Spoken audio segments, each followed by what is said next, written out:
హైదరాబాద్ లో నేనే కనుక అంబేద్కర్ ఉన్నటువంటి కాలంలో ఉంటే ఆయన కాలు చంపేసేవాడిని అన్నాడు.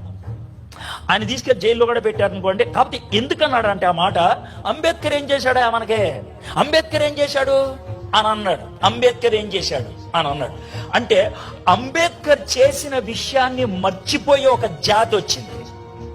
మీకు అర్థమైంది కదండి. సో మీకు అంబేద్కర్ అని చెప్తే బాగా ఎరిగింది కదా. అదే విధంగా ఇప్పుడు భారతదేశంలో వచ్చినటువంటి కొత్త నానుడి, కొత్త స్టేట్మెంట్ ఏంటంటే మిషనరీలు మనకేం చేశారు, మిషనరీలు మనకేం చేశారు, బైబిల్ మనకేం తెచ్చిపెట్టింది, క్రైస్తవ్యం ఏం చేసింది, ఇలాంటి తొక్కలో ప్రశ్నలు అడిగే వాళ్ళు చాలా మంది అయిపోయారు, చాలా మంది అయిపోయారు. బ్రిటిష్ వాళ్ళు బిజినెస్ చేశారు, ఒప్పుకుంటాం.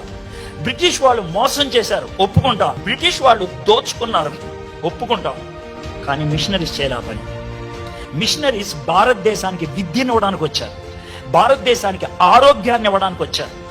మెక్లారెన్ కాకినాడ ప్రాంతంలో ఆయన భార్య పరిచయం చేయడానికి వచ్చినప్పుడు ఆడపిల్లలకి పాఠాలు నేర్పిద్దామని పలకనిస్తే వీధుల్లో అరిచారు. సామర్లకోట, తర్వాత పిఠాపురం, కాకినాడలో వీధుల్లో అరిచారు. ఏమన్నా తెలుసా, ఆడదాని చేతిలో పలక, కోతి చేతిలో రాయి ఒకటే అని. ఆడదాని చేతిలో పలక, కోతి చేతిలో రాయి ఒకటే, దానికి విద్య నేర్పించొద్దు, ఆడదానికి విద్య నేర్పించొద్దు అని అన్నారు.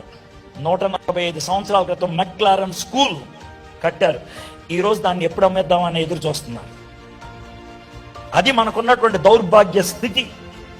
ఈస్ట్ వెస్ట్ కృష్ణాలో ఈరోజు భూమి 3-4 కోట్లు పలుకుతుందంటే, అక్కడ సంవత్సరానికి 3 పంటలు వస్తున్నాయంటే ఒకే ఒక వ్యక్తి కారణం, ఒకే ఒక వ్యక్తి కారణం, ఒకే ఒక వ్యక్తి, only one person, sir Arthur Cotton. ఒకే ఒక్క పర్సన్. ఆయన ఎందుకు వచ్చాడు? వ్యాపారం చేయడానికి వచ్చాడా, డబ్బుల కోసం వచ్చాడా, లేకపోతే ఉద్యోగం కోసం వచ్చాడా, ఆస్తి సంపాదించుకుందామని వచ్చాడా? దేవుని యందు విశ్వాసం ఉంచినటువంటి సర్ ఆర్థర్ కాటన్ ఫాక్స్ దొర గారికి చాలా దగ్గర మిత్రుడు.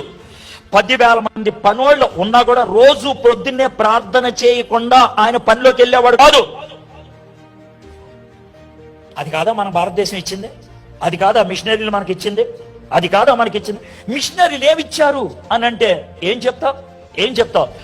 ఒకవేళ చెన్నై పట్టణం నుంచి రోడ్డు మీద ప్రయాణం చేసుకుంటూ శ్రీకాకుళం వస్తున్నాం అనుకోండి, సముద్ర తీరాన్న కనబడే ఏంటో మీకు చెప్తాను.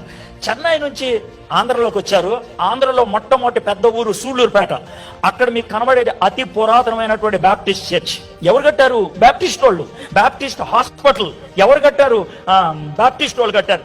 ఇంకా పైకి వస్తే నెల్లూరు అమెరికన్ ఆసుపత్రి బ్యాప్టిస్ట్ వాళ్ళు. ఎవరు కట్టారు? బ్యాప్టిస్ట్ వాళ్ళు. ఇంకా ముందుకు వస్తే కనుక ఒంగోలు జువెట్ బ్యాప్టిస్ట్ హాస్పిటల్ ఎవరు కట్టారు? బ్యాప్టిస్ట్ వాళ్ళు. ఇంకా ముందుకు వస్తే చీరాల బేర్ హాస్పిటల్ ఎవరు కట్టారు? లూథరన్ వాళ్ళు. ఇంకా పైకి వస్తే ఇవాంజలిన్ హాస్పిటల్ బాపట్లో ఎవరు కట్టారు? సాల్వేషన్ ఆర్మీ వాళ్ళు. ఇంకా పైకి వస్తే పొన్నూరులో బ్యాప్టిస్ట్ హాస్పిటల్ ఎవరు కట్టారు? బ్యాప్టిస్ట్ వాళ్ళు. గుంటూరు నెక్స్ట్ వచ్చే ఊరు కుగ్లర్ హాస్పిటల్ ఎవరు కట్టారు? లూథరన్ వాళ్ళు. విజయవాడ వచ్చావు, అమెరికన్ హాస్పిటల్ సెంటర్ అంటారు ఇప్పుడు కూడా, కట్టింది ఎవరు? బ్యాప్టిస్ట్ వాళ్ళు. ఇంకా ముందుకు వచ్చావు ఉయ్యూరులో బ్యాప్టిస్ట్ హాస్పిటల్. ముందుకు వచ్చావు భీమవరంలో లూథరన్ హాస్పిటల్. ఇంకా ముందుకు వచ్చావు రాజమండ్రిలో లూథరన్ టీబీ శానిటోరియం హాస్పిటల్. ఇంకా పైకి వచ్చావు కాకినాడలో బ్యాప్టిస్ట్ హాస్పిటల్, పిఠాపురంలో బ్యాప్టిస్ట్ హాస్పిటల్. వైజాగ్ వచ్చావు కింగ్ జార్జ్ హాస్పిటల్ ప్రెస్బిటేరియన్ వాళ్ళు. Vizianagaram Baptist hospital, Saluru Baptist hospital, Srikakulam Baptist hospital. నేను చెప్పినా అబద్ధమా? నన్ను కల్పించానా? మర్చిపోయారు.